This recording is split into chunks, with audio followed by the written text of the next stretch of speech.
और विदिशा से बड़ी खबर आपको बता दें, पूर्व सीएम शिवराज सिंह ने कांग्रेस से बीजेपी में आए नेताओं की तुलना विभीषण से कर डाली। पूर्व विधायक शशांक भार्गव, पूर्व जिला अध्यक्ष राकेश कटारे को विभीषण बताया। चुनाव प्रचार के दौरान मंच पर बोल रहे थे शिवराज सिंह चौहान।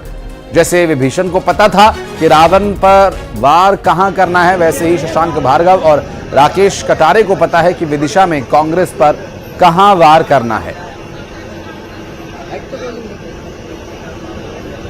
आपको पता है कि रावण मरता ही नहीं है। भगवान ने कई बार सिर काटे, फिर सर उठ जाते। बाद में विभीषण ने कहा, कहां मार रहे हो? सिर पे। अरे नाभि कुंड में मारो, अमृत तो वही है जो इनको पता है, कहा नाभि कुंड में वही मारो। अब अपन को दिक्कत थोड़ी बताने वाले आ गए अपन को। रिकॉर्ड ऐसे ही बनेगा, शशांक जी राकेश जी वैसे नहीं बनेगा। और इसलिए अब अपन को सारी चीजें पता चल जाएंगी।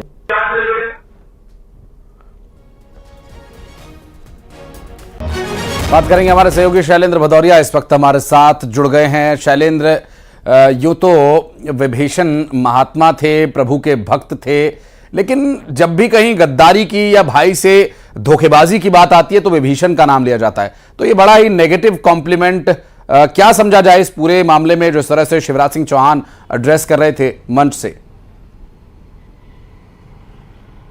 बिल्कुल आशीष, आपने ठीक कहा कि अगर इतिहास में जब जब विभीषण की बात आती है तो हमेशा गद्दारी को लेकर उनको याद किया जाता है। वो बात एक अलग है कि रावण की नीतियों से वो नाखुश थे और यही कारण है कि प्रभु श्री राम का उन्होंने इतिहास में साथ दिया था। लेकिन वर्तमान परिप्रेक्ष्य में अगर देखें तो जब भी किसी को विभीषण कहा जाता है तो उसको निगेटिव वे में ही लिया जाता है। और देखिए, कांग्रेस छोड़कर बीजेपी में आए नेताओं को विभीषण कहने का कोई एक पहली बार ये मामला नहीं। इसके पहले भी हमने लगातार देखा, जब केंद्रीय मंत्री ज्योतिरादित्य सिंधिया जब पार्टी छोड़कर आए थे, पहली बार जब बीजेपी में सभा हुई थी तो उस समय के मुख्यमंत्री शिवराज सिंह चौहान ने उनको विभीषण कहकर संबोधित किया था और कहा था कि वो अच्छे कामों के चलते वो जो राम भक्त के लोग हैं उनके साथ आकर खड़े हुए हैं। अब देखिए, एक बार फिर पूर्व मुख्यमंत्री शिवराज सिंह चौहान जो विदिशा से प्रत्याशी भी हैं, विदिशा से विधायक रहे शशांक भार्गव और उनके साथ जो जिलाध्यक्ष कांग्रेस छोड़ के बीजेपी में आए उनको विभीषण करार दिया है। और यही कारण है कि इस तरह के जो बयान जब बीजेपी के आते हैं तो कांग्रेस हमलावर हो जाती है और कहती है कि देखिए,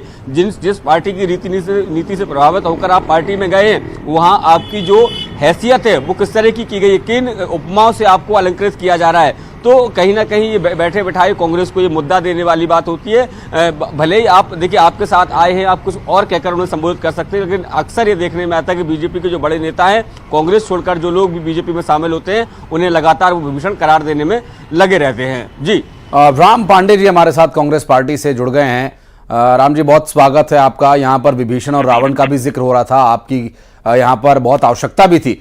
शिवराज सिंह चौहान कांग्रेस पार्टी से आए कुछ बड़े पुराने नेताओं को इस तरह से संबोधित कर रहे हैं कि अब ये आ गए, इन्हें पता है कि कहां पर वार करना है जिससे कि कांग्रेस को मारा जा सके। बड़ा ही नेगेटिव कॉम्प्लीमेंट लिया जा रहा है इसे।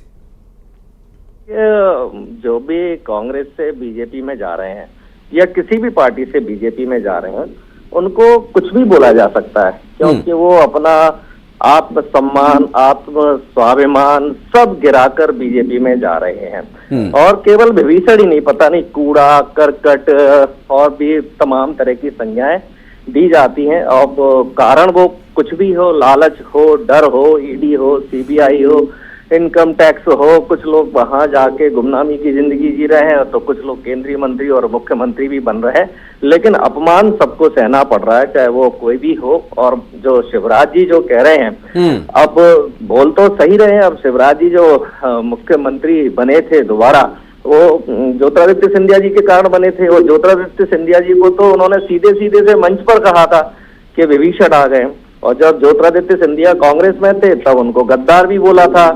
तो भारतीय जनता पार्टी में चाहे वो शिवराज जी हो या अन्य नेता हो, बाहर से जो भी नेता बीजेपी में जा रहा है उसको अपमानित तो होना पड़ रहा है। और ये जाने वालों को सोचना चाहिए कि कुछ समय के लिए क्यों डर रहे हो। दो मुख्यमंत्री जेल में पड़े हैं, कई मुख्यमंत्री जेल में पड़े हैं, चिदम्बरम जी जेल में जाकर चले आए, राहुल गांधी से 55 घंटे ने ईडी ने पूछताछ की, तो हर आदमी नहीं डरता है। वो जो डरता नहीं है उसका नाम इतिहास में आता है, और जो डर जाता है वो ऐसे ही उसको प्रताड़ित होना पड़ता है और ऐसे ही उसकी बेइज्जती होती रहती है। इसलिए जो लोग बीजेपी में नहीं जा रहे हैं, आप देखना इतिहास उनको याद रखेगा और उनका सम्मान हमेशा बना रहेगा।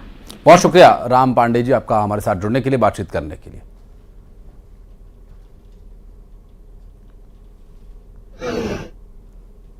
और लोकसभा के रण में आज मध्य प्रदेश में दिग्गजों